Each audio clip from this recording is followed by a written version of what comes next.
Hello friends, அனைவருக்கும் வணக்கம். So இந்த வீடியோவில் என்ன பார்க்க போகிறோம் அப்படின்னா, நம்ம எக்ஸாம் எழுதுறதுக்கு முன்னாடி எக்ஸாமோட பேட்டர்ன் என்ன அப்படின்றது தெரிஞ்சுக்கணும். ஓகேவா?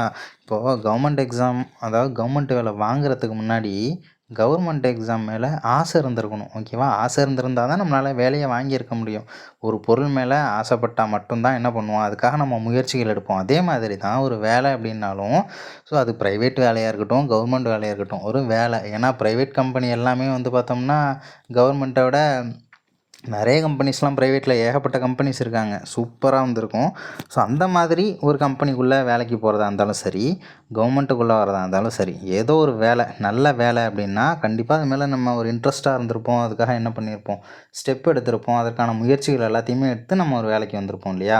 அதனால் இப்போ கவர்மெண்ட் எக்ஸாமை பொறுத்தவரை, இப்போ நீங்கள் எல்லாருமே உங்கள் எல்லாருக்கும் ஆசை இருக்கிறதுனால தான் ஆக்சுவலி இந்த வீடியோ ஓப்பன் பண்ணியிருக்கீங்க. இல்லைன்னா யாருமே அதை என்ன பண்ணியிருக்க மாட்டோம், ஓப்பன் பண்ண மாட்டோம். ஏன்னா ஜஸ்ட் அதை ஸ்கிப் பண்ணிவிட்டு போயிட்டே இருப்போம். அப்படி ஒரு 4-5 வீடியோ கண்டினியூவாக இருந்தால் என்ன பண்ணுவோம், அன்சப்ஸ்கிரைப் அப்படின்னு சொல்லிட்டு கொடுத்துட்டு போயிட்டே இருப்போம். ஆனால் என்ன அப்படின்னா, நம்ம வந்து இப்போ ஓப்பன் பண்ணி பார்க்குறோம் அப்படின்னா கண்டிப்பாக இன்ட்ரெஸ்ட் இருக்கிறதுனால தான் ஓப்பன் பண்ணியிருப்போம். எக்ஸாமோட பேட்டர்ன் என்ன அப்படின்றது தெரிஞ்சுக்கணும். கண்ணா பின்னாலாம் டிஎன்பிஎஸ்சியில் கொஸ்டின்ஸ் எடுக்க மாட்டாங்க. சிலபஸில் வந்து ஒரு டாபிக் வச்சுட்டோமேங்கிறதுனால அதுலேருந்து அவங்க கேள்வி கேட்டாகணுங்கிற கட்டாயம் அவங்கள்ட்ட ஃபஸ்ட்டு கிடையாது. ஓகேவா? அதனால் இருக்கிற எல்லா டாப்பிக்லேருந்துமே கேள்விகள் வரும் அப்படின்றது ஃபஸ்ட்டு இங்கே இல்லை. அதையும் நான் சொல்லிடுறேன். அதே மாதிரி என்னென்ன பேட்டர்னில் எடுப்பாங்க அப்படின்றதும் நமக்கு ரொம்ப முக்கியம். ஏன்னா இப்படி தான் ஒரு கொஷின் கேட்குறாங்க அப்படின்றது கண்டிப்பாக நம்ம தெரிஞ்சுக்கிட்டால் தான் நம்ம என்ன பண்ண முடியும், மூவ் பண்ண முடியும். இதெல்லாம் ஆக்சுவலி ரொம்ப பழமையானது தான். ரொம்ப காலமாக இந்த மாதிரி கேட்டுக்கிட்டு இருக்காங்க. பழங்குடியினரை வச்சு என்ன பண்ணுவாங்க, கொஸ்டின்ஸ் வந்து ரைஸ் பண்ணிக்கிட்டே இருப்பாங்க. அப்படி கேட்ட ஒரு கேள்வி தான் அது. பின்வரும் இணைகளில் தவறானவற்றை கண்டுபிடி. ஆக்சுவலி நான் சொல்கிறேன், இதில் எக்ஸ்பிளைன் பண்ண போகிறது, இதில் இருக்கிற கொஸ்டின் ஒரு மேக்ஸை தவிர்த்து 75 கேள்வி தான். இருந்தாலும் எனக்கு தெரிஞ்சு இதில் ஒரு 150 கொஷின் ஆச்சு நான் உங்களுக்கு எக்ஸ்பிளைன் பண்ணிடுவேன். ஏன்னா ஆப்ஷன் வரைக்கும் எப்படிலாம் ஃபிக்ஸ் பண்ணுறாங்க அப்படின்ற டெக்னிக்கை தெரிஞ்சுக்கோங்க. ஓகேவா? ஆப்ஷனை ஒரு கேள்விக்கு ஆன்சரே தெரியலை அப்படின்னாலும் நம்ம இந்த கேள்விக்கு சரியான ஆன்சரை அரைகுறையாக படிச்சிருக்கிற நாலேஜை வச்சு எப்பட்றா நம்ம சரியான ஆன்சர் எடுக்கலாம் அப்படிங்கிறத நம்ம தெரிஞ்சுக்கலாம். எல்லா கேள்விக்கும் இது அப்ளிகபிள் கிடையாது. ஓகேவா? ஏன்னா தெரியாத கேள்விகளும் இருக்கும், சுத்தமாக தெரியாத கேள்விகளும் இருக்கும். ஓகேவா? பின்வரும் இணைகளில் தவறானவற்றை கண்டுபிடி. ஃபஸ்ட்டு கிளர்ச்சி, அப்புறம் பகுதிகள் கொடுத்துருக்காங்க. ஃபஸ்ட் ஒன்று ராமோசிஸ் அப்படின்னு கொடுத்துருக்காங்க. இணைகள் தான் கொடுத்துருக்காங்க. ராமோசிஸ் பூனா, குஹா பஞ்சாப்பு, சந்தால் வந்து ஒரிசா அப்படின்னு கொடுத்துருக்காங்க. ஓகேவா? ஏன்னா பீகார் பகுதியில் சந்தால் அப்படின்லாம் இருப்பாங்க. அடுத்தது கிட்டூர் வந்து பார்த்தோம்னா மலபார் அப்படின்னு சொல்லிட்டு கொடுத்துருக்காங்க. இதுக்கு என்ன ஆன்சர் கொடுத்துருக்காங்கன்னா 4 மட்டும்தான் தவறு அப்படின்றத கொடுத்துருக்காங்க. இப்போது ஒரிசாங்கிறது பீகாருக்கும் பக்கத்தில் இருக்கா அப்படின்றதையும் நீங்கள் பார்க்கணும். ஓகேவா? சில கொஷினுக்கு நமக்கு லாஜிக் செட் ஆகாது. அப்படியெல்லாம் நீங்கள் யோசிக்கணும்னு சொல்ல வரேன். இதுக்குன்னா சரியான 100% கரெக்டாக ஆன்சர் பண்ணுறதுக்கான சோர்ஸை நான் சொல்ல வரல. மினிமம் ஒன்றுமே தெரியாத பட்சத்துக்கு இப்படியெல்லாம் நம்ம கொஞ்சம் கிரிட்டிக்கலாக யோசிக்கணுன்றதுனால சொல்ல வரேன். ஓகேவா?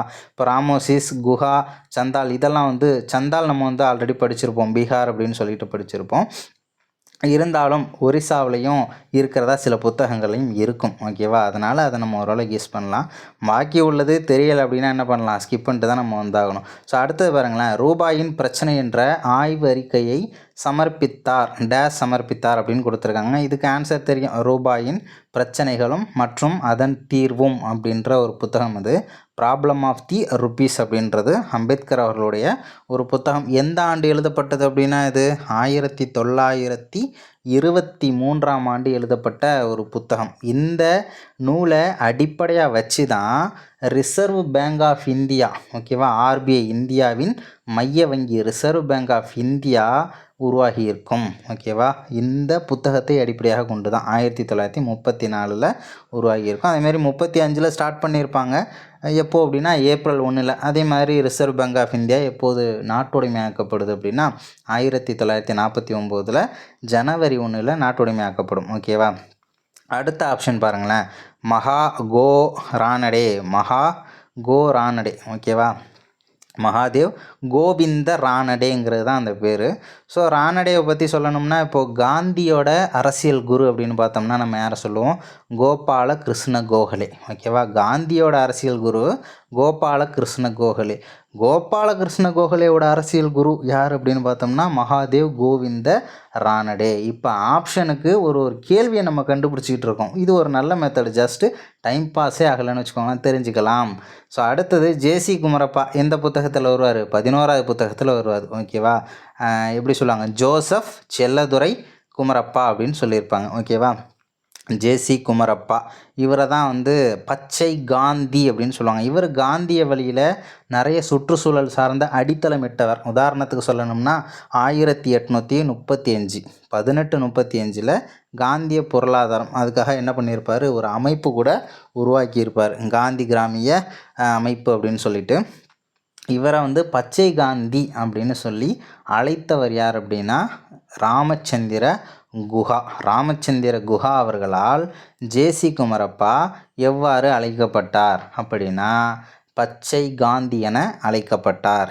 ஏன் அவ்வாறு அழைக்கப்பட்டார் அப்படின்னா சுற்றுச்சூழலுக்கு அடித்தளமிட்டதால் அப்படிங்கிறது நமக்கு தெரியும். ஸோ அடுத்தது மஹலனோபிஸ். ஓகேவா? மஹலனோபிஸ் அப்படின்னு கொடுத்துருக்காங்க. மஹலனோபிஸ் பிசி மஹலனோபிஸ் அப்படின்னு சொல்லியிருப்பாங்க. ஓகேவா? இவர் வந்து புள்ளியியலின் தந்தை அப்படின்னு சொல்லுவாங்க, மஹலனோபிஸ். ஓகேவா? அதே மாதிரி வேறு என்ன இவரை பற்றி சொல்லலாம் அப்படின்னா நம்ம 5ஆண்டு திட்டங்களில் ஃபஸ்ட்டு 5 இயர் பிளான் வந்து ஹார்ரேட் டாமர் மாதிரியை அடிப்படையாக கொண்ட 5ஆண்டு திட்டம் அப்படின்னு சொல்லுவாங்க. அதே மாதிரி 2வது 5ஆண்டு திட்டம் அப்படிங்கிறது பிசி மஹலனோபிஸ். ஓகேவா? இவருடைய மாதிரியை பின்பற்றி தொடங்கப்பட்ட ஒரு திட்டம் தான் இந்த 2வது 5ஆண்டு திட்டம். வேறு என்ன சொல்லலாம் அப்படின்னா சைடில் எழுதி வச்சுக்கோங்க, சும்மா ஒன்றும் கிடையாது. மஹலனோபிஸு அவர் 2ஆம் 5ஆண்டு திட்டம். வேறு என்ன சொல்லலாம் அப்படின்னா புள்ளியியலின் தந்தை அப்படின்னு வேறு சொல்லுவாங்க. அதே மாதிரி நான் வந்து ஒரு ஷார்ட்கட் ஒன்று வச்சுருப்பேன், புலிகள் தினம். புலிகள் பாதுகாப்பு சட்டம் அப்படின்னா 1973 அப்படின்னு நமக்கு தெரியும். அதுவே வந்து புள்ளியியல் தினம் அப்படின்னு கேட்பாங்க. ஓகேவா? அதேமாரி புலிகள் தினமும் நமக்கு ரொம்ப முக்கியம். புலிகள் தினம் அப்படிங்கிறது ஜூன் 29, புள்ளியியல் தினம் அப்படிங்கிறது ஜூலை 29. ஓகேவா? புலி அப்படின்னு சொல்லிட்டு என்ன பண்ணுவேன், நான் வந்து படிச்சிருக்கேன், புலி. ஏன்னா ஜூன் 29 நமக்கு வந்து புள்ளியியல் தினம், ஜூலை 29னா ஒரு மாதம் தானே டிஃப்ரென்ஸு, புலிகள் தினம். அதனால் எழுதி வச்சுக்கோங்க, இந்த மாதிரியெல்லாம் படிக்கணும். ஓகேவா? அப்படியே ஸ்கிப் பண்ணக்கூடாது.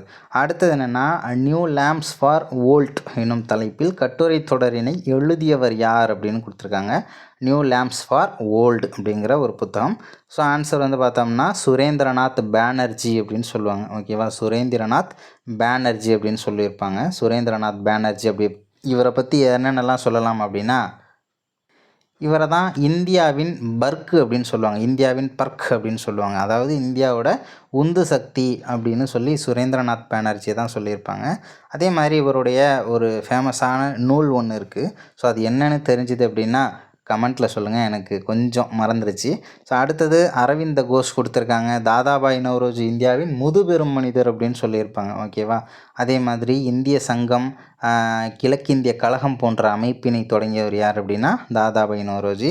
வறுமையும் பிரிட்டனுக்கு ஒவ்வாத ஆட்சியும் அப்படின்னு சொல்லிட்டு கொடுத்துருப்பாங்க. அதை செல்வ சுரண்டல் கோட்பாடு, இங்கிலாந்து அப்படின்ற ஒரு நாடு இந்தியாவை எவ்வாறெல்லாம் சுரண்டியது அப்படிங்கிற ஒரு கோட்பாடு அடிப்படையில் என்ன பண்ணியிருப்பார், புத்தகங்கள்லாம் வெளியிட்டவர் தான் Dadabhai Naoroji. New lamps for old அப்படின்னு கொடுத்துருக்காங்க. ஸோ அப்பப்போ ஷார்ட்கட்டும் பார்த்துட்டே போவோம். நியூ லேம்ப் அப்படின்னு கொடுத்துருக்காங்க. ஓகேவா? ஃபார் வோல்ட் அப்படின்னு கொடுத்துருக்காங்க. அரவிந்த கோஷ் வந்து ஆன்சராக கொடுத்துருக்காங்க. ஓகேவா? எப்படி லிங்க் பண்ணிக்கலாம் அப்படின்னா கோஷ் அப்படிங்கிறத கோஷம்னு ஞாபகம் வச்சுக்கலாம். நிறைய பேர் வந்து எங்களோட உரிமையை மீட்கணும், எங்களுக்கு இந்த இதை கொடுங்க, இந்த உரிமை எங்களுக்கு கொடுங்க, இதெல்லாம் எங்களுக்கு வேணும், இது எங்களோட அடிப்படை உரிமை அப்படின்லாம் நிறைய கோஷம் போட்டாலும் நமக்கு கிடைக்கிறது என்ன தான், பல்பு தான் கிடைக்கிது அப்படின்னு ஞாபகம் வச்சுக்கோங்க. ஏன்னா லேம்ப்னு வருதில்ல, அதுக்காக சொல்ல வரேன். ஓகேவா? எவ்வளோ கோஷம் போட்டாலும் கிடைக்கிறது என்னமோ பல்பு தான் அப்படின்ற மாதிரி கூட லிங்க் பண்ணிக்கோங்க. அடுத்தது இதெல்லாம் வந்து பார்த்தோம்னா ஜஸ்ட்டு நீங்கள் இதெல்லாம் நேரம் தான் குத்து மதிப்பாக அடிச்சு விட்டு வர மாதிரி இருக்கும். இதுக்கும் நமக்கு ஆன்சர் இருக்குது. எப்படின்னு வச்சுக்கோங்களேன், இப்போ ஃபஸ்ட் ஆப்ஷனை பாருங்களேன், 1 2 3 4, செகண்ட் 1 2 1 4 3, தேர்டு 1 2 4 1 3 அப்படின்னு கொடுத்துருக்காங்க. ஸோ அடுத்தது டி வந்து 3 1 4 2 அப்படின்னு கொடுத்துருக்காங்க. இதுக்கெல்லாம் வந்து நான் ஆல்ரெடி ஷார்ட்கட் போட்டேன். ஒன்றுமே தெரியலன்னா வெறும் ஆப்ஷன் வச்சு என்ன பண்ண முடியும், நம்ம வந்து ஆன்சர் எடுக்கலாம். இப்போ நீங்கள் வெர்டிகலாக தானே படிச்சுட்டு இருக்கோம், 1 2 3 4 2 1 4 3ன்னு. அதுவே நம்ம வந்து ஹரிசாண்டலாக நம்ம படிச்சுட்ருக்கோம். வெர்டிகலாக பாருங்களேன், 1 2 2 3, அதாவது ஸ்மால் ஏவிலேருந்து கீழே 2 1 4 1 அப்படிங்கிற ஒரு லாஜிக்கை வச்சு என்ன பண்ண முடியும், நம்ம கொஸ்டினை பார்க்காமலேயே ஆன்சர் போட முடியும். நான் கரெக்டாக போட்டேன்ப்பா, நான் கரெக்டாக தான் அடிச்சுட்டு வந்தேன். அந்த வீடியோ உங்களுக்கு வேணும் அப்படின்னா அதையும் கமெண்ட்டில் சொல்லுங்கள். அது ஆக்சுவலி நம்ம ஆல்ரெடி வீடியோ போட்டாச்சு. ஓகேவா?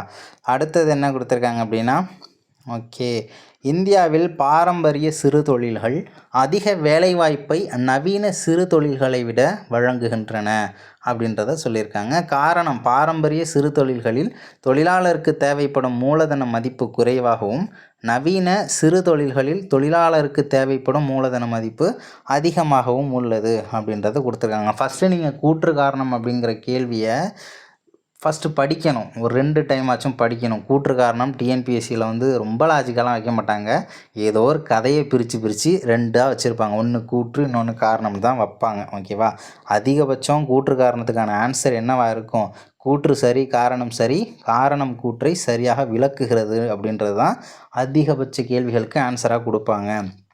இருந்தாலும் உங்களுக்கு ஆன்சர் தெரியாத பட்சத்தில் தான் நீங்கள் அந்த ஆப்ஷனையே சூஸ் பண்ணணும். தெரியலை, தெரியும் அப்படின்னு இருக்கும்போது, ஸோ ஏதோ ஒரு வருஷத்தை மாற்றி கொடுத்துருக்காங்க, இல்லை வந்து காந்திக்கு பதிலாக நேருன்னு கொடுத்துருக்காங்க, அதை வந்து இதில் மாற்றி கொடுத்துருக்காங்க அப்படின்னா, இருந்தாலும் கூற்று சரி, காரணம் சரி, சரியான விளக்கம் தான் போடணும் அப்படின்லாம் போடக்கூடாது. தெரியாத பட்சத்துக்கு என்ன பண்ணலாம், அந்த மாதிரி நம்ம யோசிக்கணும்.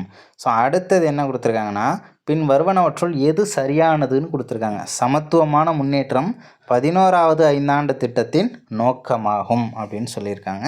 ஸோ அடுத்தது அதிவேகமான, நிலையான மற்றும் அதிகப்படியான உள்ளடக்கிய வளர்ச்சி 11வது ஐந்தாண்டு திட்டத்தின் முக்கிய நோக்கங்கள் அப்படின்றத கொடுத்துருக்காங்க. என்ன கொடுத்துருக்காங்கன்னா, பி மட்டும்தான் கரெக்டு அப்படின்றத கொடுத்துருக்காங்க. ஓகேவா? நமக்கு அதிவேகமான, நிலையான மற்றும் அதிகமான, விரைவானன்னு ஒரு வார்த்தை வந்து வந்திருக்கும். ஓகேவா? புத்தகத்தில் இருக்கும். 12ல் வந்து 12வது ஐந்தாண்டு திட்டத்தோட நோக்கத்துக்கும் 11வது ஐந்தாண்டு திட்டத்துக்கு நோக்கத்துக்கும் புத்தகத்தில் ஒரே ஒரு வார்த்தை மட்டும்தான் டிஃப்ரெண்ட்டாக இருக்கும். ஆனாலும் இதெல்லாம் நான் கெஸ் பண்ணி போட்டேன். இருந்தாலும் அவங்க சொன்ன விஷயம் என்ன, ஸ்பீடுங்கிற ஒரு வார்த்தை இல்லைன்னு தான் சொல்லியிருக்காங்க. ஆனால் அது நோக்கங்கள் இல்லைன்னா நம்ம எடுத்துக்க முடியாது. இருந்தாலும் அதில் அதிகமான வளர்ச்சிங்கிறது தானே நோக்கமாக இருந்துச்சு அப்படின்னு சொல்லிட்டு ஏதோ குத்து மதிப்பாக போட்டேன், அது கரெக்டாகிடுச்சு. ஓகேவா? அந்த மாதிரி யோசிக்கணும். ரொம்ப பர்ஃபெக்டாக புத்தகத்தில் இருக்கிறத காப்பி பேஸ்ட்டு பண்ணுற மாதிரி தான் கொஷின் இருக்குன்றத நீங்கள் எதிர்பார்க்கக்கூடாது. கொஞ்சம் என்ன பண்ணலாம், மாற்றி வச்சுருக்கலாம். ஸோ அடுத்தது இதெல்லாம் வந்து தெரிஞ்சால் தான் போட முடியும். பின் வருவனவற்றுள் 10 ஆண்டு காலத்தில் சரியான கல்வி அறிவு தொடர்பான இலக்கு அப்படின்னு பார்க்கும்போது எவ்வளோ கொடுத்துருக்காங்க. திட்ட காலத்தில் 75% கல்வி அறிவில் உயர்வுன்றதை சொல்லியிருக்காங்க. அடுத்தது பாருங்களேன், கீழ்காணும் கூற்றுகளை கருத்தில் கொண்டு சரியான விடையை தேர்ந்தெடுக்க. மத்திய தலைமை தகவல் ஆணையருக்கு மறு நியமனம் சாத்தியம்னு கொடுத்துருக்காங்க. அடுத்தது மாநில தலைமை தகவல் ஆணையருக்கு மறு நியமனம் சாத்தியம். சி ஆப்ஷனு இருவருக்குமே மறு நியமனம் சாத்தியம், இருவருக்குமே சாத்தியம் அல்ல அப்படின்றத கொடுத்துருக்காங்க. இதுக்கு ஆன்சரே தெரியலை அப்படிங்கிற பட்சத்தில் நம்ம எப்படி யோசிக்கணும் அப்படின்னா, இப்போது தகவல் ஆணையர்கள் அப்படின்னா யார்? இப்போ ஆர்டிஐன்னு இருக்குது. ஓகேவா? அதாவது ரைட் டு இன்ஃபர்மேஷன் ஆக்ட், தகவல் அறியும் உரிமை சட்டம். ஓகேவா? ஆர்டிஐன்னு சொல்லுவாங்க. ஸோ அதோட மேல்முறையீட்டெல்லாம் நம்ம என்ன பண்ணுவோம், அது கீழ்மட்டத்துலேருந்து கூட இப்போ நம்மளும் என்ன பண்ணலாம், ஆர்டிஐ போட்டு ஸோ நிறைய திட்டங்களுடைய அதோடைய செயல்பாடுகள்லாம் எப்படி இருக்குது அப்படிங்கிறத என்ன பண்ண முடியும், தாராளமாக நம்ம தெரிஞ்சுக்கலாம் இல்லையா? ஸோ இந்த மாதிரி கேள்விக்கு ஆன்சர் பண்ண முடியாது. ஏன் வந்து அவங்களுக்கெல்லாம் மறுநியமனம் சாத்தியம் கிடையாதுன்னு சொல்லியிருக்காங்கன்றது தெரிஞ்சுக்கணும். இப்போ ஏதோ ஒரு திட்டம் ஒன்று நடந்துக்கிட்டு இருக்குது. ஸோ அதை வந்து ஆர்டிஐ மூலமாக வந்து நம்ம கேட்குறோம். அதை வந்து யாரோ ஒருத்தவங்க கேட்கும்போது, ஏதோ ஒரு குடிமகன் கேட்கும்போது அந்த இடத்துல மிஸ்டேக் ஆகிடக்கூடாது இல்லையா? ஸோ இந்த மாதிரி தப்பான கணக்கு காட்டுறதுக்கு மறுநியமனம்னு நம்ம சாத்தியம் கொடுத்துட்டோம்னு வச்சுக்கோங்களேன். மறுநியமனம் சாத்தியமாக இருந்துச்சு அப்படின்னா அவங்க தப்பு பண்ணுறதுக்கு வாய்ப்பு அதிகம். அதுவே மறுநியமனத்துக்கு சாத்தியமே கிடையாது, ஒரு டைம் தான் இருக்க முடியும் அப்படின்னு சொன்னதுனால ஸோ அந்த பதவி வந்து ஓரளவு பாதுகாக்கப்படுதுங்கிற ஒரு லாஜிக்கில் தான் இந்த மாதிரியெல்லாம் வச்சுருப்பாங்க. ஸோ அந்த மாதிரியும் நம்ம என்ன பண்ணணும், யோசிக்க ஆரம்பிக்கணும். அவ்வளோ சீக்கிரம்லாம் வந்து சாத்தியம் இல்லைன்னு சொல்லிட்டுலாம் ஆப்ஷன்லாம் வைக்க மாட்டாங்க. ஓகேவா? ஏதோ ஒரு இடத்துல நெகட்டிவாக கொடுத்துருக்காங்க அப்படின்னா ஏன் அது சம்மந்தமே இல்லாமல் அவன் யோசித்து அந்த இடத்துல வச்சுருக்கான் அப்படின்ற தாட்லையும் நம்ம யோசிக்கணும். இதெல்லாம் நமக்கு யோசிக்கணுன்னா நிறைய ப்ரீவியஸ் இயர் கொஸ்டினை ரிவிஷன் பண்ணினா தான் முடியும். ஸோ அடுத்தது சர்க்காரி ஆணையம் பற்றி தவறான கூற்றினை கண்டறிய. சர்க்காரி ஆணையம் 1983ஆம் ஆண்டு இந்திரா காந்தி அம்மையார் அவர்களால் அமைக்கப்பட்ட ஒரு ஆணையம். ஓகேவா? மத்திய மாநில உறவுகளை ஆராய்வதற்காக அமைக்கப்பட்ட ஒரு ஆணையம் தான் அது. அதே மாதிரி இந்த ஆணையம் 247 பரிந்துரைகளை அளித்ததா அப்படின்னு பார்த்தோம்னா, ஆமாம், 247 பரிந்துரைகள் தான். அந்த 247 பரிந்துரைகளில் எத்தனை பரிந்துரைகள் ஏற்கப்பட்டது அப்படின்னா 180 பரிந்துரைகள் ஏற்கப்பட்டிருக்கும். கூறு 386 நீக்குவதற்கு இந்த ஆணையம் பரிந்துரைத்தது அப்படின்றத சொல்லியிருக்காங்க. ஆர்டிகிள் 386 அவங்க நீக்கணும்னுலாம் சொல்லியிருக்கவே மாட்டாங்க. என்ன சொல்லியிருப்பாங்கன்னா, ஆர்டிகிள் 386 கொஞ்சம் கேர்ஃபுல்லாக யூஸ் பண்ணுங்கள், கண்ணா பின்னான்னு யூஸ் பண்ணாதீங்க, ரொம்ப கேர்ஃபுல்லாக யூஸ் பண்ணுங்கள் அப்படின்றதான் சொல்லியிருப்பாங்க. ஓகேவா? ஸோ அடுத்தது வந்து என்ன சொல்லியிருக்காங்கன்னா, வரி விதிப்பில் உள்ள எஞ்சிய அதிகாரங்கள் மாநிலங்களிடம் இருக்க வேண்டும் என இந்த ஆணையம் பரிந்துரைத்தது அப்படின்றதையும் சொல்லியிருக்காங்க. வரி விதிப்பில் உள்ள எஞ்சிய அதிகாரங்கள் மாநிலங்களிடம் இருக்க வேண்டும் என இந்த ஆணையம் வந்து பரிந்துரைத்தது அப்படின்றத சொல்லியிருக்காங்க. இதில் என்ன ஆன்சர் கொடுத்துருக்காங்கன்னா 3, 4 தவறு அப்படின்றத சொல்லியிருக்காங்க. ஏன்னா ஆர்டிகிள் 356 கேர்ஃபுல்லாக யூஸ் பண்ணுங்கள் அப்படின்னு தான் சொல்லியிருப்பாங்க. நீக்க வேணும் அப்படின்லாம் சொல்லியிருக்க மாட்டாங்க. இப்போ உதாரணத்துக்கு ராஜமன்னார் குழு வந்து அகில இந்திய பணிகள் நீக்கப்பட வேண்டும்னு சொல்லியிருப்பாங்க. அதுவே அகில இந்திய பணிகள் வலுவாக்கப்பட வேண்டும்னு சொன்ன குழு எதுனா சர்க்காரியா குழு. அதேமாரி மும்மொழி கொள்கையை வச்சு கேட்பாங்க. அதுமாரி எந்த குழுவின் பரிந்துரை அடிப்படையில் மாநிலங்களுக்கு இடையிலான குழு 1990ஆம் ஆண்டு அமைக்கப்பட்டது அப்படின்றத கேட்பாங்க. முக்கியமாக அந்த மும்மொழி கொள்கை அகில இந்திய பணிகளை வச்சு நிறைய டைம் கேட்பாங்க. அதுவே ராஜமன்னார் குழு எந்த வருஷம் அமைக்கப்பட்டது? 1969. யாரால் அமைக்கப்பட்டது? கலைஞர் கருணாநிதியால் அமைக்கப்பட்டது. எத்தனை பேர் கொண்ட குழுன்றத வரைக்கும் நம்ம தெரிஞ்சுக்கணும். ஓகேவா? அதே மாதிரி வெங்கட செல்லையா குழு இருக்குது, பூஞ்சி குழு இருக்குது. ஓகேவா? அந்த குழுக்கள் வந்து ரொம்பவே முக்கியமானது புத்தகத்தில் இருக்கிறது. ஏன் அப்படின்னா, அந்த சர்க்காரியா ஆணையம் அப்படிங்கிறது சென்ட்ரல் கவர்மெண்ட் போட்டது. ஓகேவா? ஸ்டேட்டுக்குள்ளே போட்டது தான் ராஜமன்னார் அப்படிங்கிறது. வரி விதிப்பில் உள்ள எஞ்சிய அதிகாரங்கள் மாநிலங்களிடம் இருக்க வேண்டும் என இந்த ஆணையம் பரிந்துரைத்தது. இது சர்க்காரி ஆணையங்கிறது சென்ட்ரல் கவர்மெண்ட் போட்டது. ஓகேவா? சென்ட்ரல் கவர்மெண்ட் கொண்டு வந்த ஆணையம் எப்படி மாநிலத்துக்கு சப்போர்ட்டாக ஒரு விஷயத்த சொல்லுன்றதை ஃபஸ்ட் நம்ம யோசிக்கணும் இல்லையா? ஆனாலும் அவங்க என்ன சொல்லியிருப்பாங்கன்னா, எஞ்சிய அதிகாரங்கள் மத்திய அரசுக்கிட்ட தான் இருக்கணுன்றதான் சொல்லியிருப்பாங்க. மாநிலத்துக்கு ஆதரவாலாம் எதுவுமே சொல்லியிருக்க மாட்டாங்க. அடுத்தது என்னென்னா, ஓகே, சரியான இணையை கண்டறிக. இதெல்லாம் நம்ம படித்தா தான் என்ன பண்ண முடியும்? போட முடியும். இதில் என்ன சொல்லியிருக்காங்க? சட்ட உறுப்பு 18 பட்டங்களை ஒழித்தல். ஓகேவா? பட்டங்கள்னால் இராணுவம் சார்ந்த பட்டங்களை வச்சுக்கலாம், கல்வி சார்ந்த பட்டங்களை வச்சுக்கலாம். வேறு எந்த ஒரு சாதி அடையாள அந்த பட்டங்களெல்லாம் வச்சுக்க கூடாது அப்படிங்கிறத சொல்லக்கூடியது ஆர்டிகிள் 18 தான். ஓகேவா? அதேமாரி சட்ட உறுப்பு 21ங்கிறது உயிர் வாழ்தல் மற்றும் தனி மனித சுதந்திரத்திற்கான பாதுகாப்பு அப்படின்றத சொல்லியிருக்காங்க. தனி மனித சுதந்திரம்னு ஒரு வார்த்தையை கொடுத்துட்டு கேட்டாலுமே என்ன சொல்லணும் நம்ம? ஆர்டிகிள் 21 அப்படிங்கிறது தான் சொல்லணும். அதே மாதிரி சட்ட உறுப்பு 23 கைது செய்யப்படுவதிலிருந்து பாதுகாப்பு அப்படிலாம் கிடையாதே. ஏன்னா 23, 24 ஒரு செட்டு. நமக்கு 24 வந்து குழந்தை தொழிலாளர் தடுப்பு முறை, 23 வந்து கொத்தடிமை முறை தடுப்பு எல்லாமே இதில் வரும். மனிதத்தன்மையற்ற வியாபாரத்தை தடுக்கிறது, கொத்தடிமை முறை, இது எல்லாமே தடுக்கணும் அப்படின்னு சொல்லக்கூடிய ஆர்டிகிள் தான் 23. ஓகேவா? 20 வந்து சுதந்திரமாக நடமாடுவதற்கான உரிமை அப்படின்னு சொல்லிட்டு கொடுத்துருக்காங்க. ஆனால் 20ங்கிறது என்னது? தடுப்பு காவல் சட்டம். ஓகேவா? சுதந்திரமாக நடமாடுவதற்கான உரிமையெல்லாம் எதில் இருக்கும்? ஆர்டிகிள் 19 இருக்கும். 19 ஆர்டிகிள் 19ல் 1, 19ல் 2ன்னு சொல்லி 19ல் 6 வரைக்கும் ஒரு 6 வகையான உரிமைகள் தனியாகவே கொடுத்துருப்பாங்க. ஓகேவா?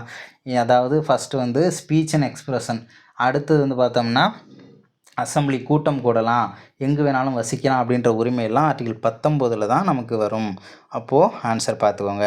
நகரங்களை அழிப்பவர், இதெல்லாம் வந்து பார்த்தோம்னா ஏதோ அடிச்சு விட்டு வர வேண்டியதான், வேறு வழியே கிடையாது. ஓகேவா? டி ஆப்ஷனை மேக்ஸிமம் ஸ்கிப் பண்ணிவிட்டு போட வேண்டியதான். நிறைய பேர் ருத்ரன் போட்டிருந்தாங்க. நானுமே என்ன தான் பண்ணியிருந்தேன், ருத்ரன் தான் போட்டு வந்தேன். ஆனால் அவங்க இந்திரன் அப்படின்னு சொல்லிட்டு ஆன்சர் கொடுத்துருந்தாங்க. ஸோ அடுத்தது கீழ்கண்டவற்றுள் ஹரப்பா நாகரிகம் பற்றி தவறான கூற்று இது. ஹரப்பா நாகரிகத்தில் அனைத்து இடங்களும் நகர நாகரிகம் கொண்டது அப்படின்னு கொடுத்துருக்காங்க. அனைத்து நாகரிகங்களுமே நகர நாகரிகமாக இருந்துச்சுன்னா கிராமங்கள் 200 கிராமங்கள் கிட்ட கண்டுபிடிச்சிருப்பாங்க. 6 பெரிய நகரங்கள் கண்டறியப்பட்டதுன்னு ஆராய்வுகளை கொடுத்துருக்காங்க. 200 கிராமங்கள் கண்டறியப்பட்டதுன்னு கொடுத்துருக்காங்க. அனைத்து பகுதிகளுமே எப்படி நகர நாகரிகமாக இருக்க முடியும்? ஒரு கொஷின் மார்க் தானே. அப்போது தவறு. அடுத்தது ஹரப்பா நகரங்கள் உணவுக்காகவும் பணியாளர்களுக்காகவும் கிராமங்களை சார்ந்திருந்தது. உணவுனாலே அது நகரத்தில் இருக்காது, கிராமங்களை சார்ந்திருந்தால் தான். இப்போவுமே உணவுக்கு கிராமங்களை தான் சார்ந்திருக்கணும். ஹரப்பா நாகரிகத்தின் எச்சங்கள் சிறிய கிராமங்களிலும் கிடைக்கின்றது. கண்டிப்பாக அங்கே தான் அதிகமாக கிடச்சிருக்கணும். அடுத்தது லோத்தலின் சிறப்பம்சம் துறைமுகம் அப்படின்றத சொல்லியிருக்காங்க. ஏ வந்து தவறு. அடுத்தது 2ஆம் சந்திரகுப்தருக்கு முந்தைய குப்த மன்னர்கள் டேஸ் நாணயங்களை மட்டுமே வெளியிட்டனர். குப்தர்கள் வந்து பார்த்தோம்னா இவங்களுடைய காலம் வந்து பொற்காலம் அப்படின்னு சொல்லுவாங்க. குப்தர்களோட காலம் வந்து பொற்காலம் என அழைக்கப்படுகிறது அப்படின்னு. பொற்காலம்னா இதுக்கு இன்னொன்று சொல்லுவாங்க. பொற்காலம்னு ஏன் சொல்கிறாங்கன்னா உலோக வேலைகள் வணிகம் எல்லாம் ரொம்ப சூப்பராக நடந்திருக்கும். அதனால தான் பொற்காலம்னு சொல்லுவாங்க. விவசாயிகள் அந்த அளவுக்கு சந்தோஷமாலாம் இருந்திருப்பாங்க. விவசாயிகளுடைய நிலைமைகள்லாம் ரொம்பவே பரிதாபமாக தான் இருந்திருக்கும். அடிமை முறை இருந்திருக்கும். அதிக வட்டிக்கு பணம் கொடுத்து வாங்கியிருப்பாங்க. இந்த மாதிரியான விஷயங்களும் குப்தர்கள் காலத்தில் இருந்துச்சு. அதேமாரி குப்தர்களுடைய அலுவல் மொழி எதுன்னு நிறைய டைம் கேட்டிருக்காங்க. சமஸ்கிருதம். குப்தர்கள் காலத்தில் மக்கள் பேசிய மொழி எது அப்படின்னா அது பிராகிருதம். தங்கம் தான் அதிகமாக வெளியிட்டிருப்பாங்க. தங்க நாணயங்கள் தான் அதிகமாக வெளியிட்டிருப்பாங்க. பொற்காலம்னு சொல்கிற அளவுக்கு பார்த்துக்கோங்க. கோல்டு அதிகம். அடுத்தது வெள்ளியை வந்து சொல்லலாம். தகரம் செம்பெல்லாம் வந்து பெருசாக கிடையாது. வெள்ளிக்கு அப்புறம் செம்பு வந்து கொஞ்சமாக, அதெல்லாம் கொஞ்சம் அளவாக தான் வெளியிட்டிருப்பாங்க. அடுத்தது ஹாக் இ ஷார்ப் அல்லது ஹசில் இ ஷார்ப் என்பதன் பொருள் என்ன அப்படின்றத கொடுத்துருக்காங்க. ஓகேவா? ஸோ அதோட பொருள் வந்து பார்த்தோம்னா நீர்ப்பாசன வரியம். இதெல்லாம் வந்து கெஸ் பண்ணி அடிக்கிறது கொஞ்சம் கஷ்டம்தான். ஓகேவா? நீர்ப்பாசன வரி அப்படின்றத கொடுத்துருக்காங்க. ஹாக்கி ஷார்ப்பு இதை கூட எப்படி ஞாபகம் வச்சுக்கலாம்னு வச்சுக்கோங்களேன். ஷர்ஃப்னு ஒரு வார்த்தை வருதுல்ல, ஷார்ப்பை ஷர்ஃப்னு ஞாபகம் வச்சுக்கோங்க. சர்ஃபெக்சல் இருக்கு இல்லையா? ஸோ அதுக்கு என்ன பண்ணுவோம், சர்ஃபெக்சலை நீரில் கொட்டி தானே நம்ம என்ன பண்ணுவோம், கலக்கி அதில் துணியை ஊற போடுறோம். ஸோ அதை வச்சு கூட லிங்க் பண்ணலாம். ஸோ அடுத்தது பின் வருவனவற்றில் எவை சரியாக இணைக்கப்பட்டுள்ளது? ஹேமடைட் தாது இரும்போட ஆக்சைடு தான். ஓகேவா? ஹேமடைட்டு, கோதைட்டு, மேக்னடைட்டு, சிட்ரைட்டு எல்லாமே இரும்போட ஆக்சைடு தான். மேக்னடைட் தாது கருப்பு தாது அப்படின்னு கொடுத்துருக்காங்க. லிமோனைட் அப்படிங்கிறது என்ன கொடுத்துருக்காங்க நமக்கு வந்து டோலமைட் அப்படின்னு கொடுத்துருக்காங்க. சிட்ரைட் அப்படிங்கிறது இரும்பு கார்பனேட்டு தான். கருப்பு தாது அப்படின்னு கொடுத்துருக்காங்கனாலே என்ன தான், அது மேக்சிமம் இரும்பு தாது தான் குறிக்கிற மாதிரி அர்த்தம். ஓகேவா? இருந்தாலும் படிச்சிருந்தா தான் இதை அடிக்க முடியும். ஓரளவுக்கு கெஸ்ஸிங்கில் அடிக்கலாம். அதே மாதிரி இந்த ஆப்ஷனை வச்சு என்ன பண்ணலாம், நம்ம கொஷினை பார்க்காமலே கூட அடிக்கிறது ஒரு ட்ரிக் ஒன்று வீடியோ போட்டிருப்பல, அந்த ட்ரிக்கை நீங்கள் பார்த்தீங்க அப்படின்னாலே ஓரளவு கெஸ் பண்ணி நிறைய எப்படி சொல்கிறது, இப்போ நான் அந்த ட்ரிக்கு தெரியாமல் போனீங்க அப்படின்னா ஒரு 10 கொஷின் தப்பாக தான் போடுவீங்க. அதுவே ட்ரிக்கை தெரிஞ்சுக்கிட்டு போனீங்கன்னா 10 அதிகமாக எடுக்கலாம். அந்த மாதிரி.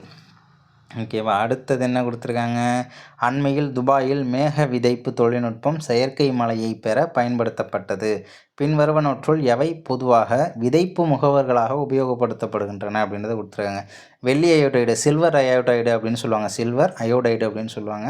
செயற்கை மழைக்கு ரொம்ப முக்கியமான ஒன்று. அதுமாரி உலர் பனி அப்படின்னா ட்ரை ஐஸ் இருக்குல்ல, ட்ரை ஐஸு அதெல்லாம் நம்ம புத்தகத்திலே நிறைய டேட்டா இருக்குது. சோடியம் குளோரைடு, ஈய அயோடைடு, அம்மோனியம் சல்ஃபேட்டு இதுக்குமே ட்ரிக்கு பார்த்தீங்கன்னா கரெக்டாக வந்து என்ன பண்ண முடியும், நம்மளால் தாராளமாக அடிக்கலாம். அம்மோனியம் சல்ஃபேட் அப்படிங்கிறது நமக்கு வராது அப்படின்றதையும் கொடுத்துருக்காங்க. ஃபஸ்ட்டு 1, 2, 3 மட்டும்தான் கொடுத்துருக்காங்க. பேலன்ஸ் உள்ள ஆப்ஷன்லாம் பாருங்களேன். 1, 2, 3 நமக்கு கரெக்டுன்னு தெரியும்.